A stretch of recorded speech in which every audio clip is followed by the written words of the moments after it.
This ToyotaCare 250 DFS and Underdog Fantasy Picks edition of the NASCAR Gambling Podcast here on the Sports Gambling Podcast Network is brought to you by Cut. Cut is a peer-to-peer social betting platform that's U.S.-based and available in 40 states. Head to cut.com, that's KUTT.com, and use promo code SGPN for a 10% deposit bonus. We're also brought to you by Underdog Fantasy. Play their fantasy pick'em for a chance to win 100x in NBA, MLB, NHL, college basketball, and more. Sign up today using promo code RACESGPN to get a 100% deposit match. We're also brought to you by Hall of Fame Bets, the sports betting research platform for parlays, player props, and game lines. Download the Hall of Fame Bets app or visit hofbets.com and use code SGPN to get 50% off of your first month and start making smarter bets today. Driver,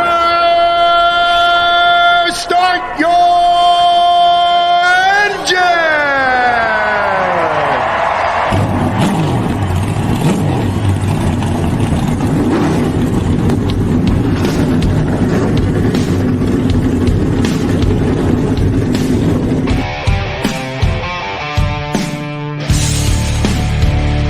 Strap in and pull those belts up tight as the Sports Gambling Podcast Network presents the NASCAR Gambling Podcast.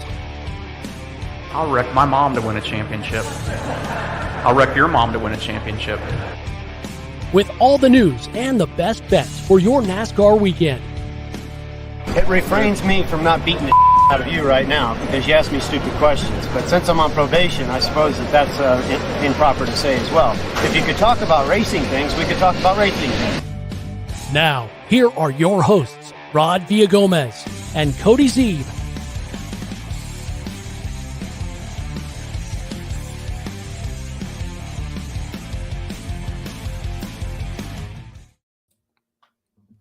Any day we get a chance to talk racing things is a good day. It is the NASCAR Gambling Podcast here on the Sports Gambling Podcast Network. He's Cody Zeeb.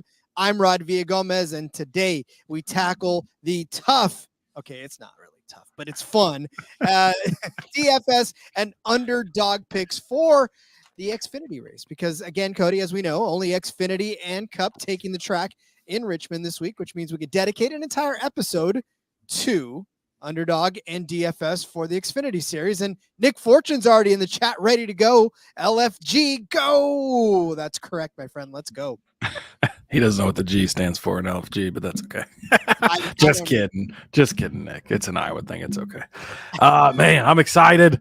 Yes, we had a lot of fun doing this with the Truck Series a couple of weeks ago when the Xfinity Series was off, right? Got to focus on just the Truck Series for Xfinity and DFS.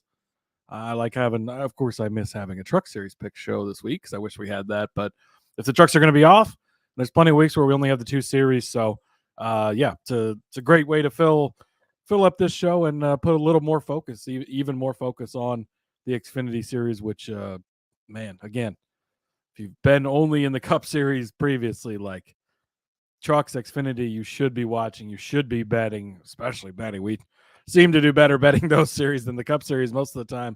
And DFS, Underdog, a lot of fun for these series as well.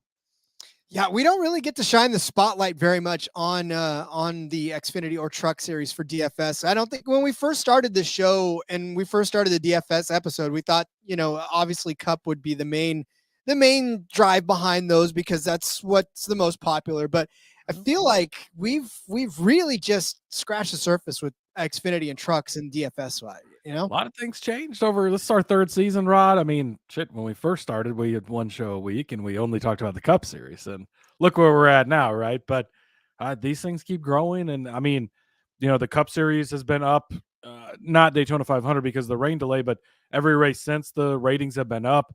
I think Xfinity was up like 10% this past week.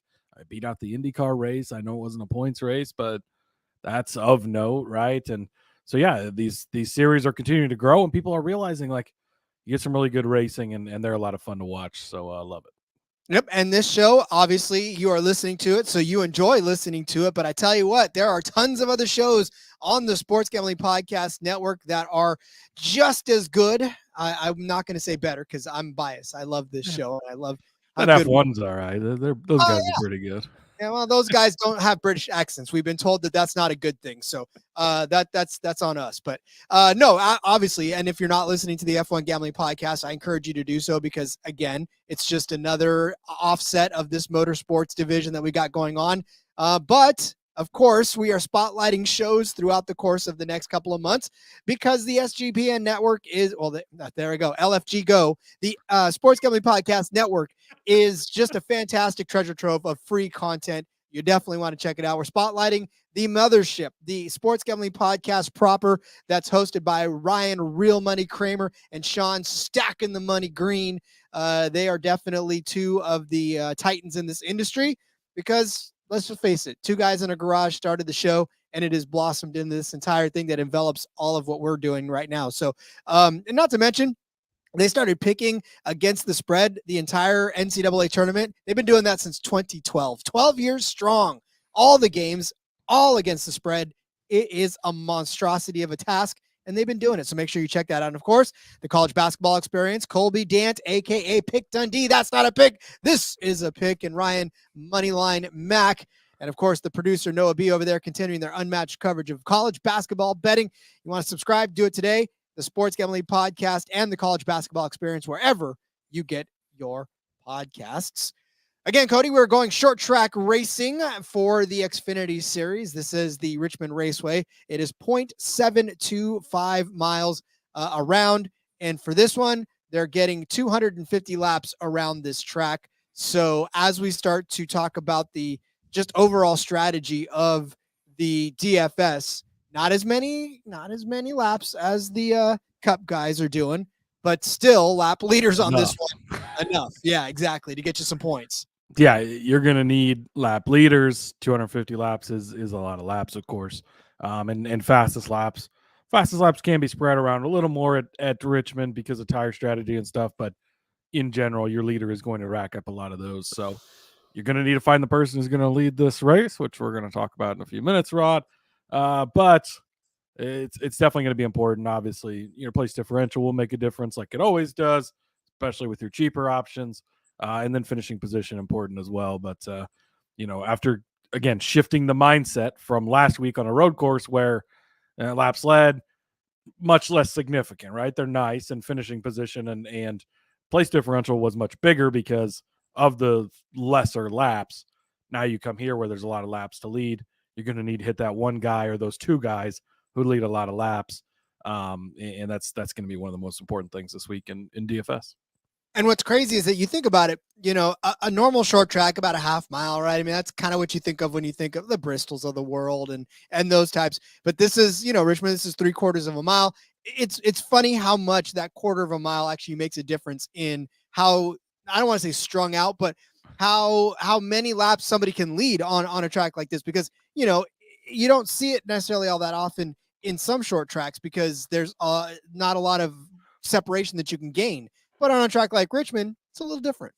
Yeah, it is a short track, but it can get sort of spread out. And Richmond in general, I'm going to say in general because we've seen some crazy things, right? Like a Bristol a couple weeks ago. But in general, Richmond tends to be cleaner races, less accidents, and not going to be like we're going to see at Martinsville next week where there's the real short track beating and banging. So it does get to where it's going to kind of get one guy's going to lead a lot of laps or two guys are going to lead a lot of laps. So you're going to have to nail those guys this weekend, obviously with, playing the rest of your lineup right as well. It's close quarters, but it's not cramped, I guess is really what it all comes up to. I like that. Triable Life, love this show too. We love you. Nick Fortune. Well, so he started out by saying he still likes dirt track racing over NASCAR, just his opinion, but he loves cashing tickets with us. So, hey, I love dirt track racing. I love NASCAR. I love IndyCar. I love F1. I love racing Matchbox cars down the hallway with my daughter. You can love all kinds of racing just as much. And betting on it, playing DFS and fantasy makes it even more fun, Rod. I love motocross too. I've been getting to watch that. I'm not into it nearly as heavy, obviously. To watch that. I've never been into the motorcycle thing. I wasn't either until all of a sudden I started to realize, wow, these guys really are they're literally leaning on their knees as they're going. It's like those guys got some, I don't know how they keep their balls on the motorcycle half the time, but they got some big ones. I was about to say they're weighted, man. They are Yeah. just steel balls sitting on that seat. So that shit's scary. yeah, I'm not ready for that kind of life, but I enjoy watching it. So, and maybe just maybe, at some point in life we can start to throw up some motocross bets up on Cut. Let's tell you about Cut. It's a peer-to-peer social betting platform that's U.S. based and available in 40 states. Cody thought I was going to say we were going to put a motocross gambling podcast on the channel. Look, the bosses barely let us have F1 and IndyCar. You think they're going to let us have motocross? No, sir. But we could jump on Cut and put up all the motocross bets we want if that is what you are into. Peer-to-peer social betting is a new and better way to bet directly against your friends or other users on not just sports, but politics, pop culture, motocross, and any other event, so long as it's got a verifiable outcome. Look, I tell you, I watch Survivor, and I feel like I want to start making bets on Survivor. So if there's any Survivor fans out there, this last episode makes me really want to start putting cut bets on who's going to get voted out, because I had no clue who was going to get voted out last night. And I want someone else to get in on that action with me. So let's get on Cut. Cut offers the lowest VIG, fully customizable odds. That means I can create my own Survivor bets, and you can too, or any other bet for that matter. Cut handles the payment side of things, so you never got to chase anybody down ever again for their money or your money when you win it. Social features include group chats, betting leaderboards, head-to-head history, user profiles, fan groups, and so much more, including rewards. Get cash back every single time you bet against your friends or other users, or go head-to-head with Cody. He's got some winning bets out there, some season-long bets out there. Just find them all in the racing tab under Cut. So download Cut today in the App Store or over at cut.com. That's KUTT. Use promo code SGPN for a 10% deposit bonus. We are also brought to you by Underdog Fantasy. Hang tight. We're going to give you all kinds of Underdog Fantasy plays for this Xfinity slate, and you're going to be able to build your own winning lineup on that one. All you got to do is pick better than or worse than the projected finishing position for each driver, or higher or lower than the projected stat of a player from football. Baseball just started today. Happy baseball opening day if you celebrate. And of course, if you find those spicy little chilies, you could earn up to 100x on your entry. So you can build across sports. You can build across all kinds of things. I'm telling you right now, just get in there. It's better for you to find out yourself than it is for me to sit there and explain it to you. So I won't take up any more time. Get over there, download Cut or download Underdog. Sign up today with the promo code RACESGPN. Get your first deposit double up to $100, as well as an instant pickup special. Visit UnderdogFantasy.com or find them in the App Store. And don't forget to register with our promo code RACESGPN to get your first deposit doubled up to $100, as well as an instant pick'em special. Must be 18 or older and present in a state where Underdog Fantasy operates. Terms apply. Concerned with your play? Call 1-800-522-4700 or visit www.ncpgambling.org. Rod, there's a game in the 13th inning, or not the 13th inning, the third inning, 16-1. Diamondbacks are putting it on the Rockies early on in the season. Are they in Colorado? God, you would hope so, right? I have no idea. Would think so, because 13 runs in Colorado seems a little more. That's a lot. Also sweating out, I have Iowa State money line over on Cut against Myrito. That's a pretty solid name there. Iowa State's not doing so great right now. So if they could maybe make a comeback, so I can cash that Cut bet and put more money down on Noah Gragson over Ryan Preece on Cut this weekend, that'd be great. They say that the brain takes about 15 minutes to shift gears into whatever. They don't ever account for a podcaster in the middle of an ad read. That's not, there's no way to shift gears that quickly. So I need the sequential shifter is what I need. There you go. Speaking of sequential shifters, Xfinity does not have them. Therefore, they will be old school manhandling it around. Lots of shifts on this particular track. So lots of movement, but Cody, let's start this DFS card, shall we? Let's start building up these lineups for folks. Where are we going normally? So what we'll do, obviously, if this may be your first time, we'll give you a high price, a mid-tier, and a low price driver to build. You don't have to use, granted, sometimes you can use all the drivers we give you because we give you 6. You just pick and choose. If you want one, you can use one. If you want all 6, you can use all 6 if they fit. Yesterday we found out we can finally make a card that doesn't fit. So that's all we're at. But so we give you a high price driver first, and Cody, I believe that's where we'll begin. Let's begin there, Rod. Honorable mention, Chandler Smith, $10,800 You have got to play him. He is going to lead a shit ton of race laps this weekend. He's going to dominate this race. He's also going to win this race. Go back and listen to the betting show yesterday if you would like more details on that. I didn't want to harp on him again because I talked him up so much yesterday, but he is a lock in my lineup. I don't care where he starts. I don't care what he looks like. I'm playing a lot of Chandler Smith this weekend, and unless he is suddenly not in a Joe Gibbs racing car again or suddenly out this weekend, there's no way he's getting taken out of my lineup. So I wanted to start with that, Rod, but I want to highlight somebody else up here. I think that we'll talk about this as we get into the lower price drivers in a little bit. A little bit harder to save money in Xfinity this week. There is a lot of plug your nose if you're going to take these guys' options at the bottom. So near the top of this, after you plug in Chandler Smith at 10,800, I think you need to save a little bit of money. So I'm going to go to the lower end of the higher end of drivers, the lower end of the higher end. Riley Herbst, 9,200, Rod. He's a guy that I love this weekend and most weekends, right? We talk about Riley Herbst a lot, but he's been very impressive. He's been very impressive on this type of track. You go back last season, he had a 4th place finish at Phoenix, a 4th place finish at Martinsville. He had a top 5 finish here last year. You go back in 2022, 3rd place at Martinsville, 7th at Phoenix, 5th place here. You go back in 2021, 5th place here again. Good, strong, solid runs by Riley Herbst. Again, Bob Pockris had tweeted out that stat earlier this week. Nobody's actually run more laps in the top 5 than Riley Herbst has. I know you don't get DFS points for that, but Rod, if you're running in the top 5, there's a good chance you're maybe collecting some fast lap points, a chance you're leading some laps as well, getting good finishes, getting place differential. At only 9,200, when you've got, all guys at the top of the board at 11,000, and then it's Smith at 10.8, his Herbst teammate Custer, 10.5. Some really pricey drivers up there. Again, this is a good way to dip down to the lower end of the top tier with Riley Herbst and get a guy who has upside. He can go out there and lead a ton of laps. We've seen it from him before. Again, as he's continued to kind of come out of his shell and improve. Riley Herbst is a guy that I'm targeting most weekends, but I am definitely looking at him this weekend. He's been good on this style of track and in this type. Love some Riley Herbst at only 9,200. Yeah, Riley Herbst. I think I had him in the betting episode too. I talked about him, I think, in a top 5 capacity. So that was either me or you. I don't remember well. I think I had a group bet on him. Yes, maybe you had a top 5 too. I can't remember, but we had to find a way to bet on him because he's been good here. I just had a birthday, and I guarantee you I am old, and I don't remember anything. Like, I forget where I'm at in the middle of an ad read. So you're not past that number where we don't expect him to remember things anymore. No. So it's okay. You say, "Okay, Grandpa, it's time for bed," and I say, "You're right." All right, Rod. Now it's your turn to give out a pick. If you would look at the sheet in front of you and give out the first name that you see there.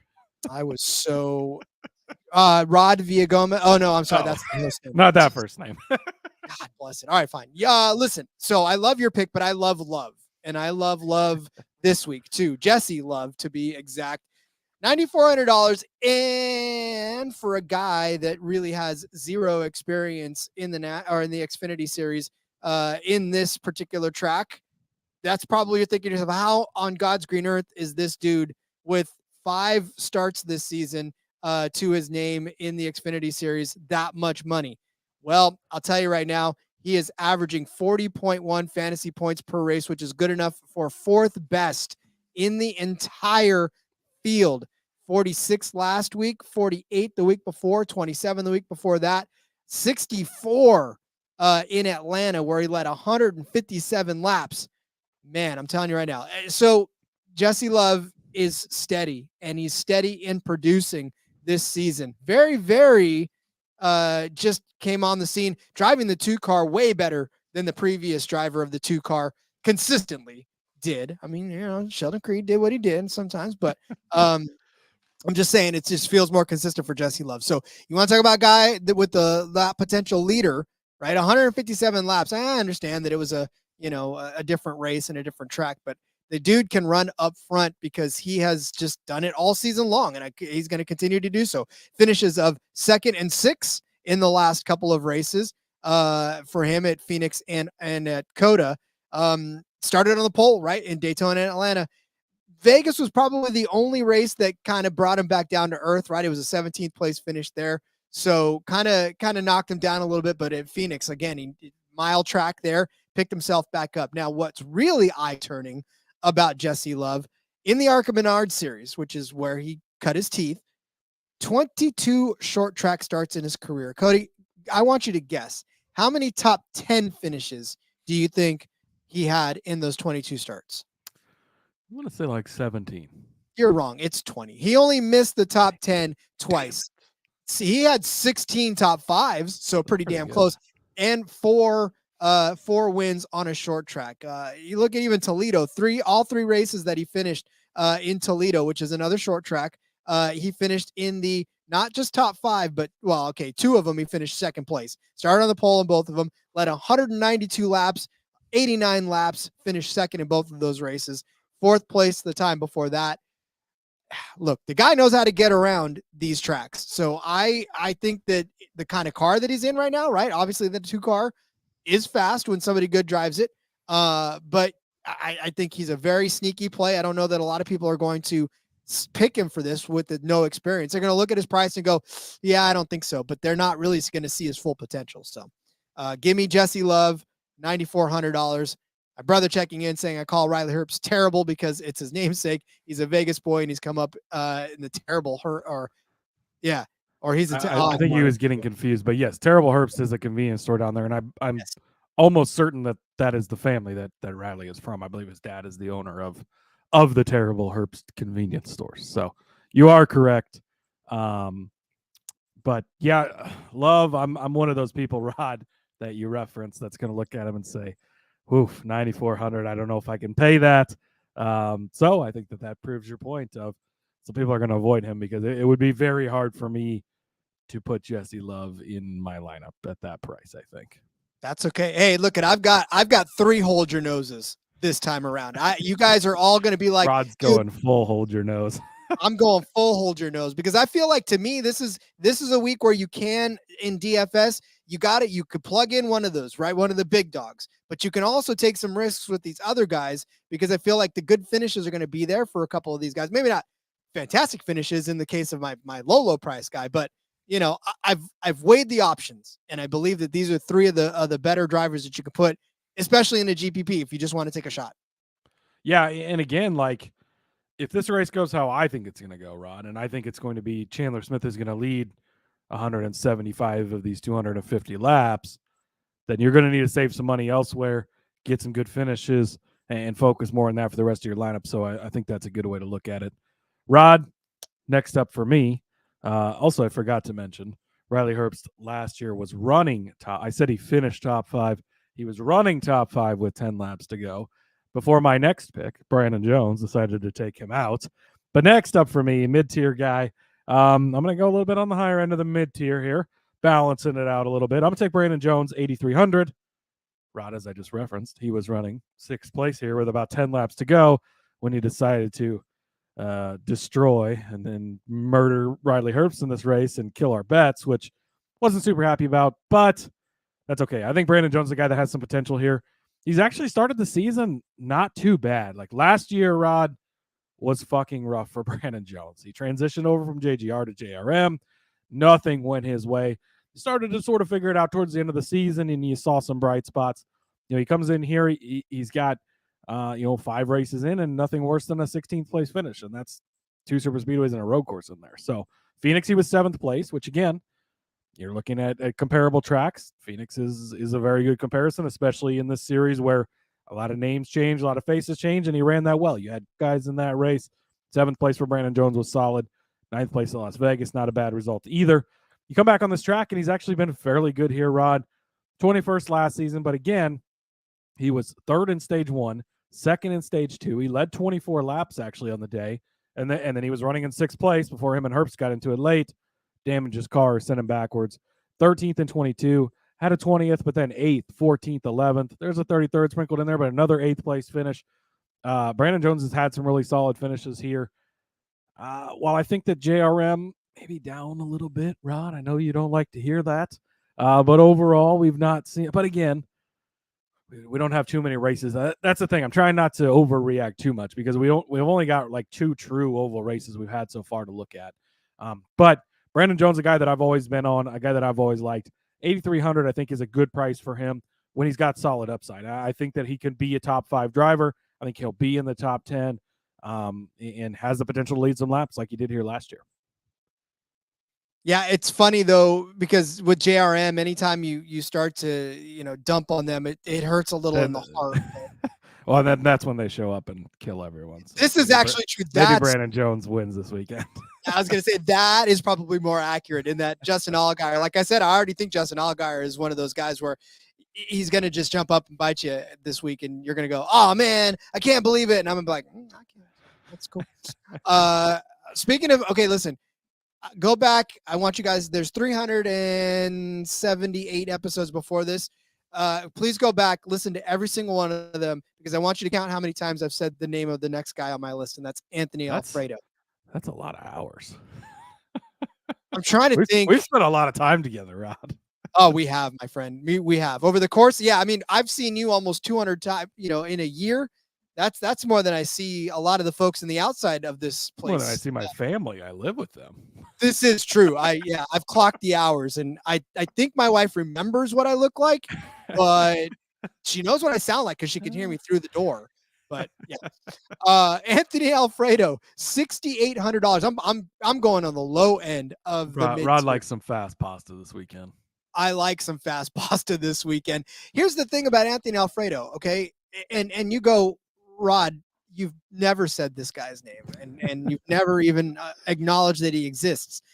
But guess what? He exists. And if you look at his points this season, his fantasy points, 49, 44, 48, 46. The only race in which he did not score well was the Daytona 500, in which he started 10th, though, right? But it's Daytona, and he wrecked or got caught up in something and finished 24th, got you 5 points that day. But since then, he has gone on to average the 6th most fantasy points per race in the entire series, 38.5. Anthony Alfredo in the 5 car. Nobody even thinks about Anthony Alfredo, and yet he's turning in finishes of 12th last week, 10th the week before that, 16th, 7th.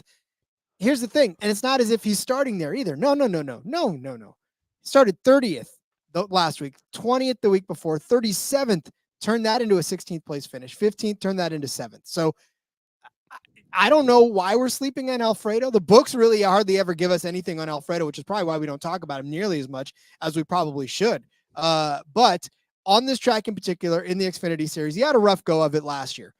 Started 13th, which means he had some pretty decent speed. Only got 144 laps around this track before ending up crashing out of it. But the year before that, in 2022, started 19th, finished 12th. A very solid DFS day for a guy at $6,800. 12th place finishing position pays for his salary alone, let alone the 6 places that he gained in the meantime. So Anthony Alfredo, somebody who nobody's probably going to play. I think his ownership percentage, his roster percentage is going to be probably in the low double digits. We're talking maybe 10%, and that's only because you guys listen to this show. So I think a really good pivot play. Plus, Cody, his sponsor is Dude Wipes. How can you not like that? How can you not like that? I think it's important to point out, too, last season he was racing for BJ McLeod, and he had some really impressive runs in the BJ McLeod car, but it's a BJ McLeod car, Rod. He's now in the Hour car again, which he's been in the past. That's not a bad team by any means. They've had some really good runs, and they've got some solid equipment, and Alfredo's a talented former Cup Series driver. I mean, he was in the 38 car that Todd Gilliland's in now. He ran a season full-time in that car. So he's a talented driver for sure. Yeah, again, one you probably won't hear again. But if he keeps performing like this, 40 points out of a guy that's $6,800, that's a steal. He even had a bowl of pasta in an RCR car for a few there, Rod. Yeah. Like that, so a cup of coffee and a bowl of pasta. I like. In fact, I just had pasta tonight. That was spaghetti and me too, actually. I had a spaghetti lasagna bake thing. It's pretty good. Wow, beautiful. No, I had spaghetti it was pasta night. It was pasta night. I had some beautiful breadsticks. Now I'm getting hungry again. All right. I'm hungry. Me too. Let's break for a second and then come back and get our mind off of food. Instead, let me tell you about Hall of Fame bets.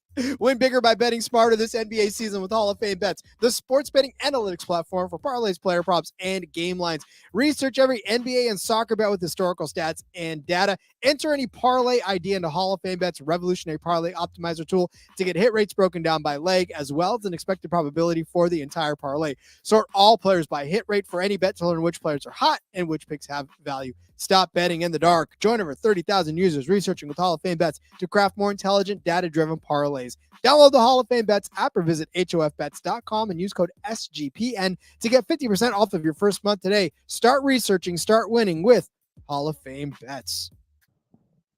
It didn't work, Rod. My mind's still on food, so let's go have some Blaine Perkins for dinner. How about that? Okay. I was looking through the list to see if there's any other food-related drivers, and that was the closest I could get. Perkins with Blaine Perkins. So didn't I pick Perkins in the? I did. You actually? You might have. Maybe I did. Rod has a food section this week. It's like people pick. Yeah, they like to pick the mascots for the brackets or whatever. Like which team has a cooler mascot. Rod just picks all the food drivers. Or like Steven's daughter picks the paint schemes and has Yeah, killed it on that one all the way. Oh, next time we get to great ideas, love this. Next time we get to a super speedway, Rod, we are building a food sponsored DFS lineup. So anyone like McDonald's car, if you get the Wendy's car, like we're putting food sponsors only in a lineup and probably going to win money off of it. Indeed. Nick saying call it a religious thing. I don't buy Alfredo on Sundays. Good thing this race is on Saturday, so you can buy Alfredo. All right, Rod, next up for me. Again, pushing the limits a little bit, right? We're in the low tier section here. I'm going to go up to $7,000. This guy has got to be mentioned this weekend, though. And the bottom of the board is really gross. So if you can make him your lowest play, I would like to try and do that if I can save money elsewhere. Ryan Sieg, Rod. First of all, the season he's put together so far has been incredible.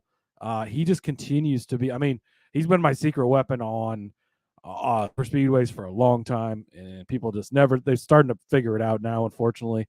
I guess because of you. People listen to this podcast, which is at times is unfortunate because it crushes the value on some of the plays I like, but that's okay. Ryan Sieg has been on fire. I mean, 24.3 points is the lowest that he's scored in any race so far this season, Rod. He is consistent, gets you finishes. Ryan Sieg does not DNF very often. He gets you to the end of races, which is super important. And he's got a lot of good upside.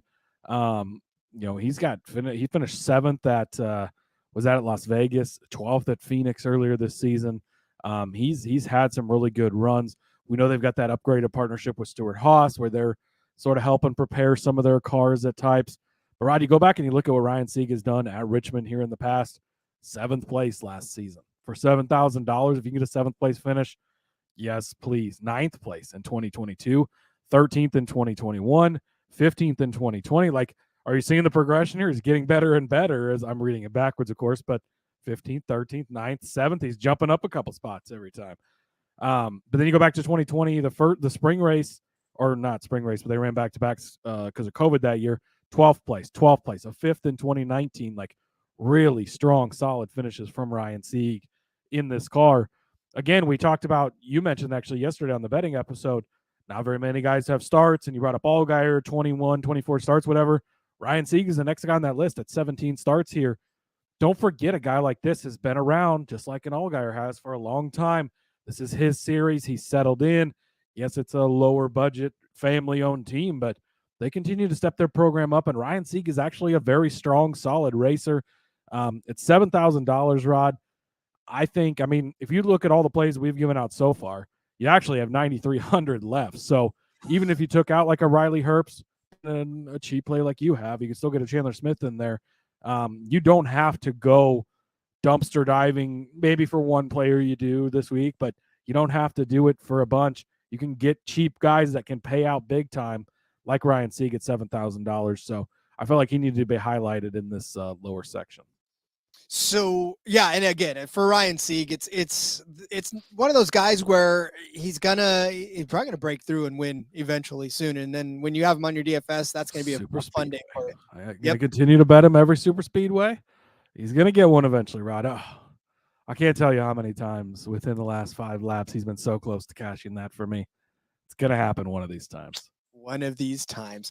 All right. So for my low price driver, I mean, you are going to go dumpster diving, but this is a dumpster in a very nice area. Well, maybe not even a nice area, but like, one of those neighborhoods that it's not necessarily, the ritziest, but it's a step enough. I don't know if you guys know, Rod just got a new job in his day life. It's actually selling dumpsters. He goes around and like, I know this dumpster you have over here, it's full of trash, doesn't look that great. Like we have these nice, shiny, fancy dumpsters. And when you throw your trash in them, they might look like that eventually, but look at how fancy and shiny it is right now. And it ups the value of your garbage. So I'm just saying right now, it is definitely something that is worth looking into. So if you want a new dumpster, hit me up. Find me on X at RJ Villa Gomez. Link in the bio to all the places I can buy or sell you dumpsters. All right. Again, because I think in keeping of the theme of names I don't bring up very much, how about Leland Honeyman? Right? Write that down if you guys want. Leland Honeyman. Rob? Young's Motorsport. Honeyman? Is that honey? That qualifies as a food name, right? Honeyman. Oh, there you go. That's another one. Honey's a food product. Bees make it. Number 42 on your roster, number 1 on your DFS card this week. Here's the thing. 11th. That is where he ranks in terms of fantasy points per race this season. 11th. 30.1 that he averages. He got 37 the last race out, 45 the race before that, 26 the race before that, 35 the race before that. The only race in which he did not clear 25 points was Daytona, and that's when he got you 7 points to open up the season. But since then has just improved his starting position, which is exactly what you want from a guy starting 34th, 24th, 19th, 35th. Right? All you need is those place differential points from a guy like that to turn a $4,000 investment. He is 4,800 this week, by the way. I'm sorry I buried the lead, but 4,800 this week. And if he does exactly what he did for you in the call811.com every dig, every time 200, get you 45 points. I mean, that is a fantastic return on your investment. And I'm telling you right now, it doesn't take much. When you look at what he's done so far this year, or not even this year, but in his career, at Richmond, started 28th, finished 25th in that big, that Tommy Joe Martin's Chevy in 2023 in the 45 car, right? Not the 42 car, but he still did not lose you position. He got you 3 positions in that race. Phoenix, he lost you some spots in Phoenix in 2023 in the spring race rather. He started 23rd, finished 27th, but that's not too bad. That's still okay for probably what his price tag was back then. But this year in Phoenix, started 24th, finished 11th. That's a huge jump. Martinsville, another shorter track, right? Started 30th, finished 25th.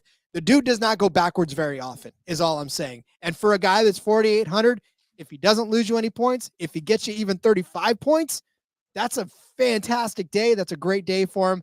So give me Leland Honeyman at $4,800 for my low price driver. Andrew Wu says, yep, Young's Motorsports finished 11th in the closest race to Richmond at Phoenix. Granted, there was chaos, and yet he did. Yeah, exactly. I mean, 11th place at Phoenix. Like, even if he did, even if he probably finished 24th place, like, if there's not some chaos, he's still going to have a nice day for you. That was a really, really strong day. I was a little concerned when Young Motorsports expanded from the truck series, and it's like their trucks are kind of not always making races even, and they're getting an Xfinity, but these Xfinity cars actually been pretty decent. So again, if you need to go into the dumpster, buy Rod's shiny dumpster over here in Leland Honeyman. And the upside of that, and you hope he doesn't start, although he doesn't even have to start that. I mean, he started 24th at Phoenix, and he still scored you all those points. Like, and even the week before at Las Vegas, he starts 19th and finishes 18th. Like, you don't need a bunch of place differential. Those 26 points. Like, he is a really solid play. I'm actually kind of glad you highlighted that because I had looked right over him, Rod. So I appreciate you highlighting that and giving us somebody good to play this week. Tell you what, hopefully cross your fingers that he's somebody good to play this week. Because if not, then that shiny dumpster turns into one where you pretty much don't want to go near it. One full of trash, but that's okay. Yeah. We made up for yesterday, Rod. If you were to play this lineup, it leaves you $4,500 on the table. I will say you could take out Herbst, put in Chandler Smith, and you still have 2,900. So plenty of room to play with, which kind of was the idea with highlighting some guys to start with to build your roster around, and give you some room to not have to dumpster dive too much once you get past Leland Honeyman there. I was gonna say that almost gives you a full Leland Honeyman left to dive. So yeah, all and right. Andrew's saying they're getting support from RCR too, which is paying off, obviously. It looks like it. All right, so get out your pen and paper. We're going to go over the DFS plays for your slate. Cody started you off with Riley Herbst as his high price driver at $9,200. I gave you Jesse Love at 94. Cody started you in mid tier with Brandon Jones at 8,300. I gave you Anthony Alfredo at 6,800, and you can feel free to go ahead and skip past that. Cody gave you Ryan Sieg at $7,000 for his low price driver, and I said Leland Honeyman at $4,800 was a decent play for you this week. To Underdog we go, Cody. We are going to give you 3 of our favorite drivers each to make your Underdog picks. Again, the whole concept of this is to pick better than or worse than the finishing positions that Underdog is projecting for these guys.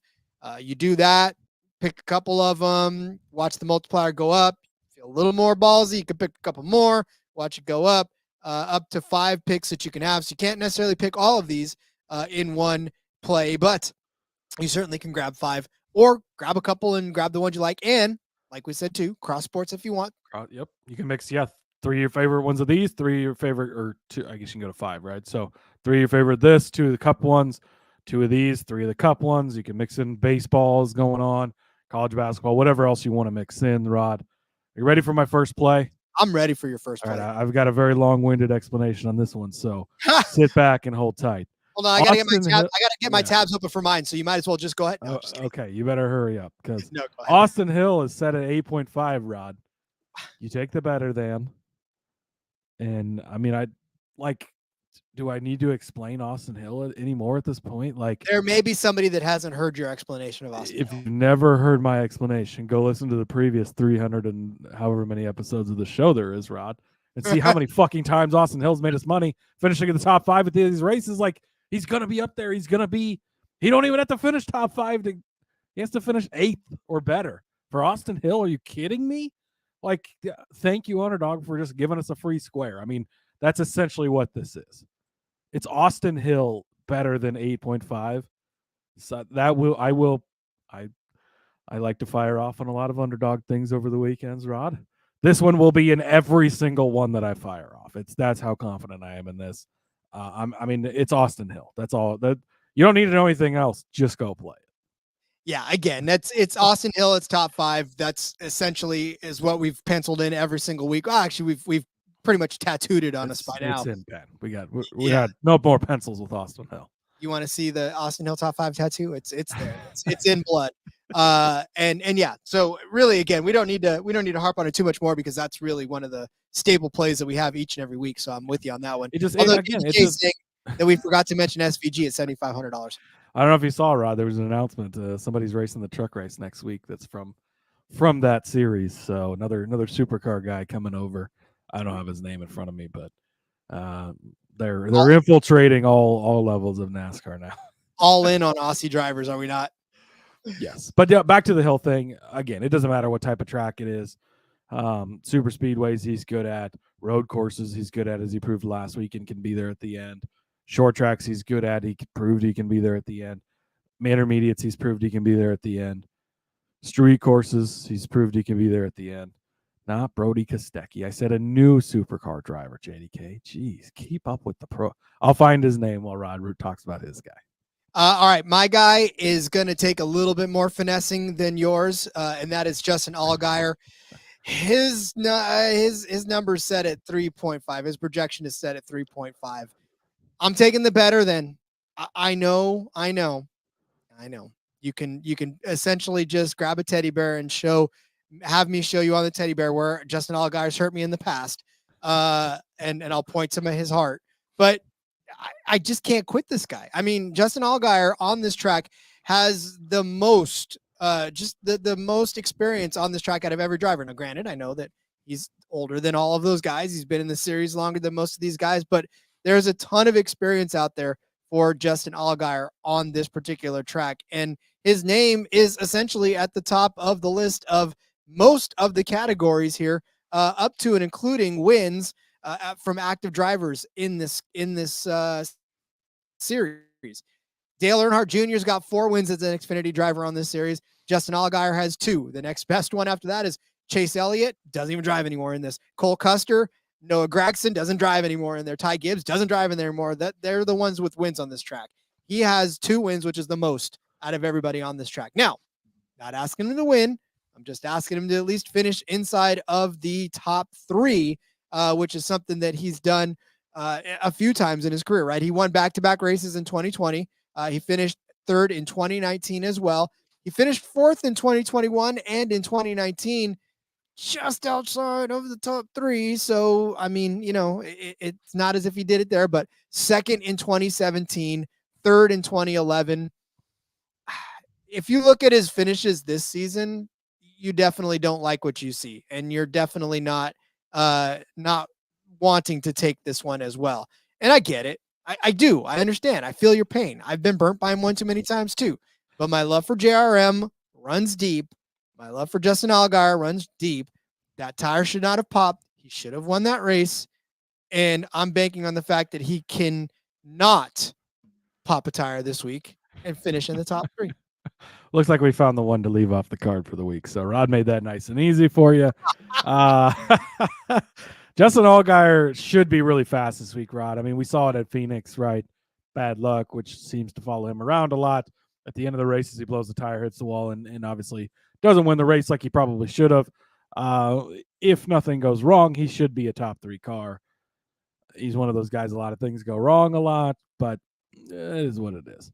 Andrew checking in. Cam Waters is the guy that I was talking about. And he said Waters will make his debut in the 66 Thor Sport truck. I think it's absurd that the guy wants to make his debut at Martinsville in the truck series. That's, chaos on chaos, as Andrew says. So, for sure. He is a monster Ford driver, Rod. So, obviously, you've got SVG, Red Bull, Chevy guy. So, monster wanting to get in on the action, too.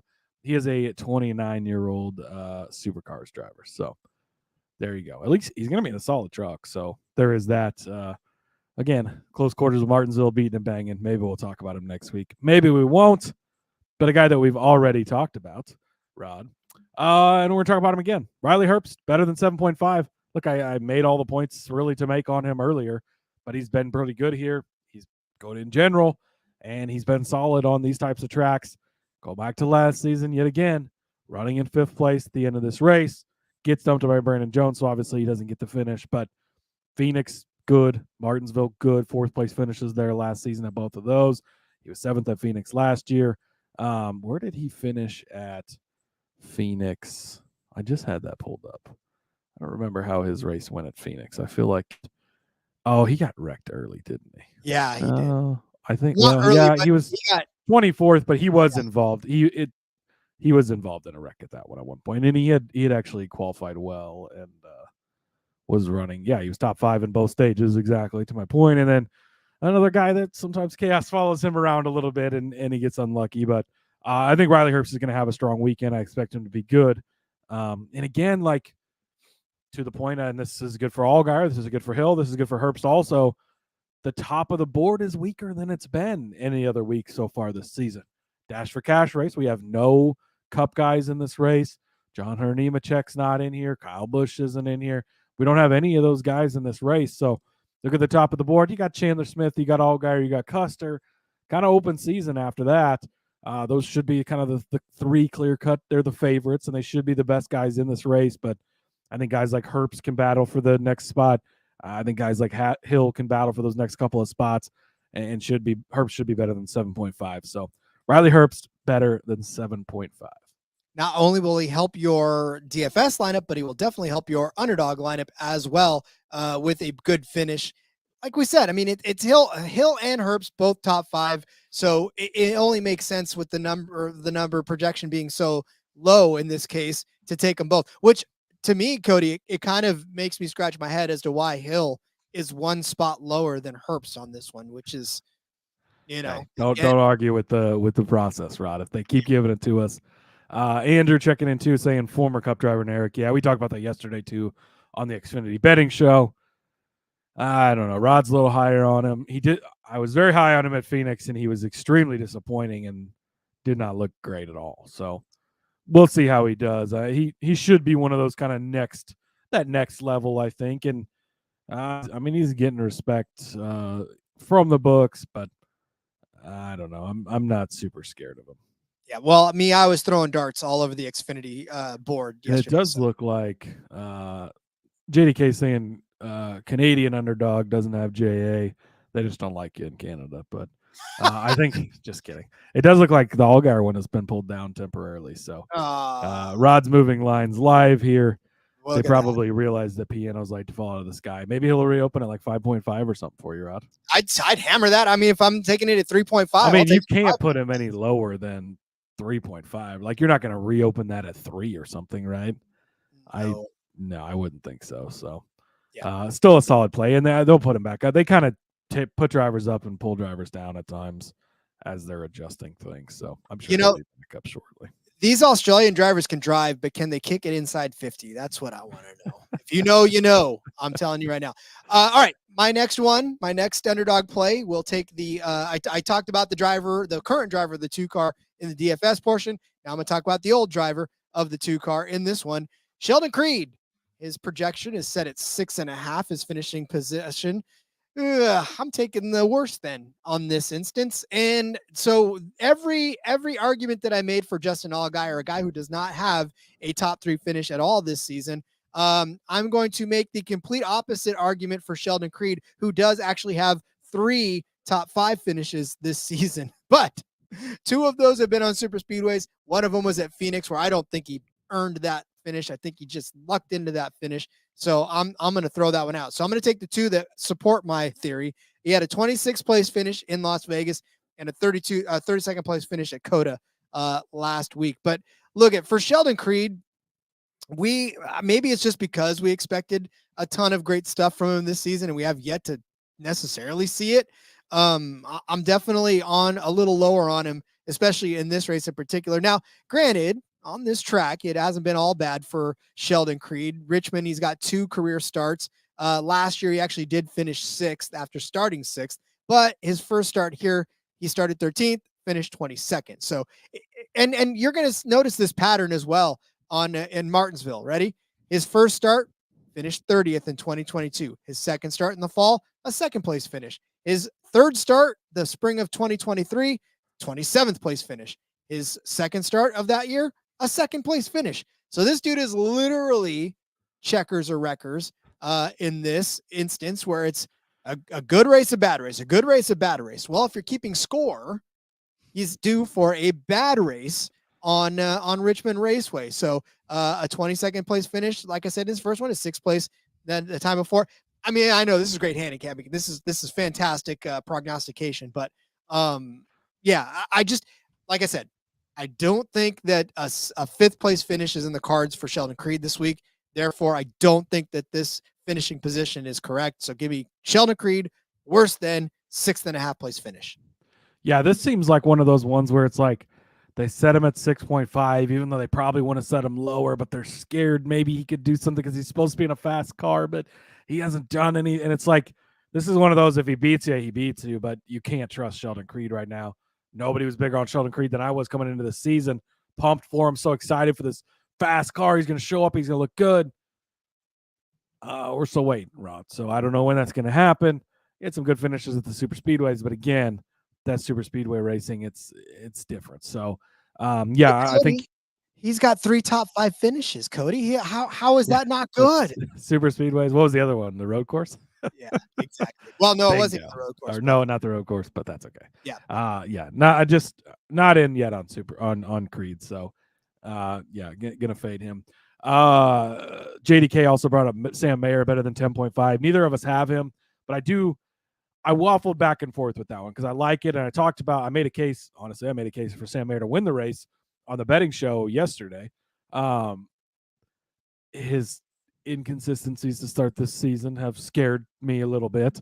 But if he doesn't have an issue, if that bad luck doesn't catch him, which we've had to say about a few guys, right, so far with Herbst and Allgaier as well, he's better than 10.5 by a lot. So I think that is a really good number if you want to take the better than.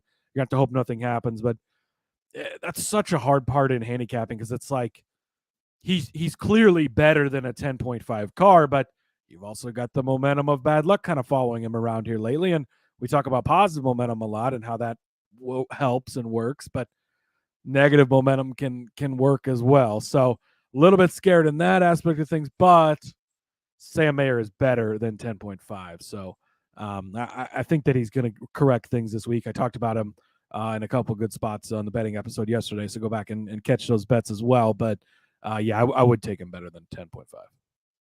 Indeed. I want Tracy Chapman to sing Fast Car to Sheldon Creed. Like, you got a fast car. What the hell happening? Why you losing? Oh, okay, I'm sorry. That's it's Cody, save me. All right, Rod. I will not sing because we all know that I can't. I'm gonna go with Corey Heim, better than 15.5.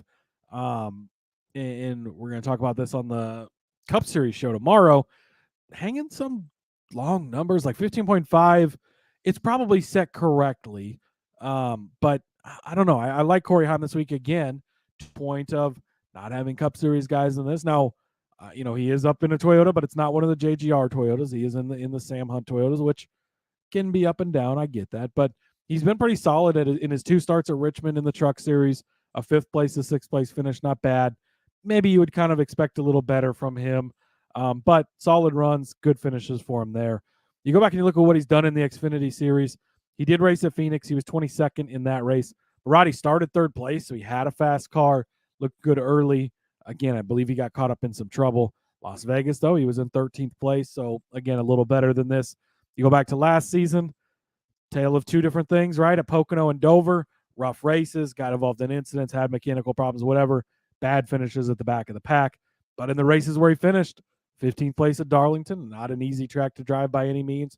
10th place finish at Darlington as well, and the other start at Darlington there. So those were his couple of starts in the Xfinity Series last season.